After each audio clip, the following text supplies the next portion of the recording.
Doutor, agora vamos para pessoas, né? Acho que dá para a gente explorou um pouquinho essa parte, né, do SUS, dos planos de saúde, né? Os profissionais da área de saúde, né? Quando eles lhe procuram para poder fazer uma assessoria, assim, para que você dê uma assessoria, né? Normalmente, quais são os tipos de problemas que um profissional da área de saúde tem, né? Para ter assessoria de um médico, aliás, de um advogado como o doutor Marco Aurélio? Bom, né, em relação aos profissionais da área da saúde, e é uma tecla também que eu bato bastante, eu gosto de educar, é porque geralmente eles só procuram quando eles já estão com um problema. Tá parecendo um homem quando vai atrás de médico, né? Só Então vai eles quando já tá com quando eles problema, estão com né? problema, né? E eles querem, às vezes, buscar uma assessoria, uma assistência nesse sentido. E aí eu trabalho justamente com a prevenção. Então a ideia minha, né, que eu sempre falo, estou sempre constantemente nas minhas redes sociais falando, para a gente trabalhar com uma prevenção, né? Trabalhar com bons documentos, com bons contratos, ter o termo de consentimento livre e esclarecido bem preenchido, de uma forma correta, ter uma política de atendimento, de agendamento de consulta boa, para você não ficar nas mãos do paciente. Então a gente trabalha com toda essa prevenção, né? Não vou falar blindagem jurídica, porque isso não existe. Então, quando alguém falar blindagem jurídica, cuidado, hein? Desconfie, né? Desconfie que blindagem jurídica não existe. Mas a gente vai te deixar. A ideia é deixar o profissional da área da saúde, tanto o médico, o dentista, qualquer profissional da área da saúde.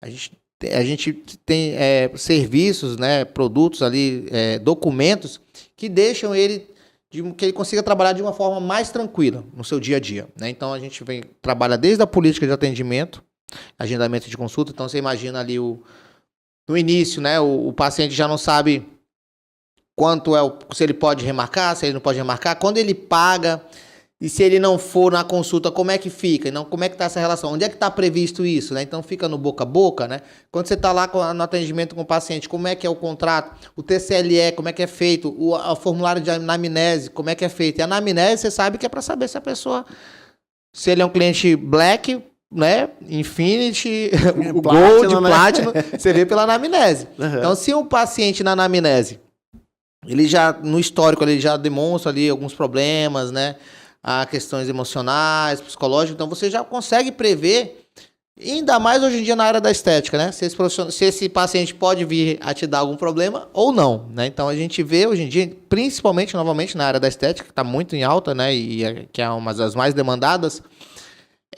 o profissional ele fica na mão do paciente.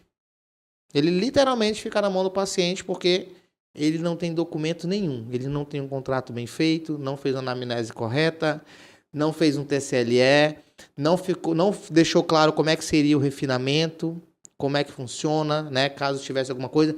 Não deixou um canal certo de atendimento, que é o principal, que eu mais vejo profissionais. E ele atende pelo WhatsApp, manda mensagem pelo Instagram, manda mensagem pelo Facebook. Por quê? Ele é ovacionado de todas as formas pelo paciente. E muitas vezes naquele intuito de manter uma relação boa com o teu paciente, você acaba, né, abrindo, e aí ele tá falando contigo toda hora. Tá falando contigo, saiu da consulta, mas tá falando contigo no outro dia, depois, doutor, aconteceu tal coisa. E aí você não é obrigado a estar no teu lazer respondendo o paciente, né? Mas aí quando você tem uma política de agendamento, de atendimento, de consulta bem organizada, dizendo quais são os canais oficiais de atendimento, cara, você vai resolver metade dos seus problemas em relação a isso. Isso só na fase inicial ali do atendimento. Entendi. E dentro dessa sua leitura, doutor, que você faz, né, através das assessorias que você oferta aí para os seus pacientes que são profissionais da saúde, quais são os erros mais comuns que ele costumam incorrer, né, no atendimento? Né? Porque, assim, realmente essa questão, assim, para quem está escutando, pode, assim, até parecer meio, nossa, mas o médico ficar na mão do paciente, isso ocorre. Tem gente que drena muito a energia das pessoas, entendeu? De fato, é muito espaçoso. Existem preocupações comuns, às vezes as pessoas vão fazer uma cirurgia, tem preocupações ali que são comuns, né? Pô, tô com uma dorzinha, a pessoa, de repente, é marinheiro de primeira viagem, fez uma cirurgia, tá sentindo uma dor, ela quer tirar uma dúvida e tal, né? Mas, assim, não necessariamente você fazer isso 24 horas por dia, de 2 em 2 minutos, né? Tem que ter um equilíbrio ali, né? Mas na sua concepção, doutor, dentro dessas condições, né, que existem os pacientes que de fato dão um pouco de trabalho para os profissionais. E outras coisas. Quais são os erros que os profissionais costumam cometer mais comuns para ter esses avanços aí excessivos com relação à questão das pessoas que são atendidas? É justamente a falta do dever informacional. Então, 80% dos processos judiciais são decorrentes da falta de informação. Traduz isso para isso quer dizer o quê, doutor? No caso, é a falta de presença do profissional em esclarecer as dúvidas? Porque assim, a gente sabe que tem profissional que é muito corrido, só que às vezes eles acabam assim, sendo um pouco excessivos nesse aspecto, entendeu? Tipo assim, é diferente você demorar 1 hora, 2 horas para responder uma mensagem porque você está operando, ou a pessoa te mandar uma mensagem e você responder mal é mal depois de 4, 5 dias, entendeu? Aí já é descaso, né? Então, assim, qual é o que eles incorrem, mais ou menos, que podem ocorrer numa judicialização, eventualmente, por parte do paciente, para dar dor de cabeça para esse médico? É porque esse dever informacional, que a gente fala, que é demandado no judiciário, não é esse dever informacional aqui na hora que você está tratando com um paciente no seu consultório. É o dever informacional justamente do TCLE, bem feito, que é o termo de consentimento livre e esclarecido para quando você faz os procedimentos, que lá nesse termo você tem que detalhar todo o procedimento, como é que vai ser, eventuais riscos, cuidados pós-operatórios, cuidados pré-operatórios, você tem que detalhar tudo que for do procedimento, você tem que detalhar nesse documento. Outro ponto, tem um contrato bem feito. Então, quando você tem um contrato bem feito, lá no contrato também vai estar detalhado as obrigações, os deveres, questão de o valor do procedimento, questão de retorno, se vai ter um refinamento, qual é o prazo para poder fazer um retorno, quanto tempo depois você vai continuar dando atendimento para esse paciente. Então, quando ele está com todas as informações, ele está resguardado com todas as informações e repassa isso para o paciente, cara, muitos problemas podem ser evitados através disso daí. Né? Então, assim, dá um termo de quitação quando termina também o procedimento, né? Deixar bem claro para a pessoa, fazer um antes e depois para ela, né? Deixar bem claro, principalmente, quando eu falo isso, eu falo principalmente a questões estéticas. Né? Procedimentos, a gente vê hoje em dia profissionais de harmonização orofacial, né?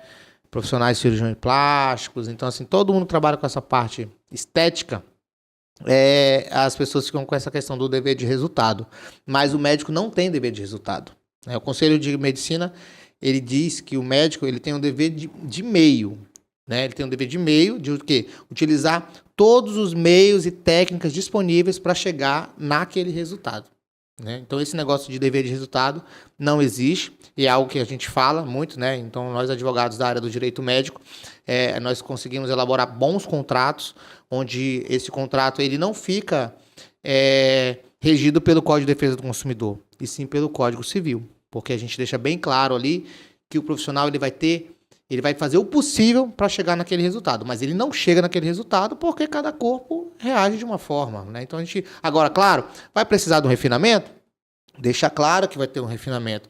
Erros acontecem? Erros podem acontecer, mas agora como é que você vai lidar com esse erro? Então é importante você ter uma assessoria jurídica um tempo exato para conseguir, né, resolver e minimizar em casos de fato que haja algum problema. Exato, né? A questão contratual, ela ajuda demais, né, doutor? Né? Fica muito bem esclarecido aí e de fato, né? Eu acho que as empresas, né? Eu falo assim, empresa porque clínica é uma empresa também, né? E é um negócio. As melhores, quando você entra ali, você recebe, né? Eu não vou longe, não. Você tá aqui, um case de sucesso, doutor Marcelo Almeida, lá do doutor Marcelo Almeida, quando você busca um atendimento lá, quando você sai da consulta, você já recebe vídeo explicando como é que é o procedimento e tal, o que vai ser a partir dali. Num dia antes de você fazer a cirurgia, você recebe todo o cronograma de como é que vai ser. Quando você sai da cirurgia, você recebe outro vídeo explicando como é que vai ser. Um atendimento de excelência, né? Sim, então exato. Você tem que pensar no teu cliente, né? E aí isso quando eu falo sobre assessoria jurídica preventiva para profissionais da área da saúde, a gente fala isso, para que ele tenha uma jornada de sucesso dentro do teu negócio, né? Se a tua empresa é um negócio.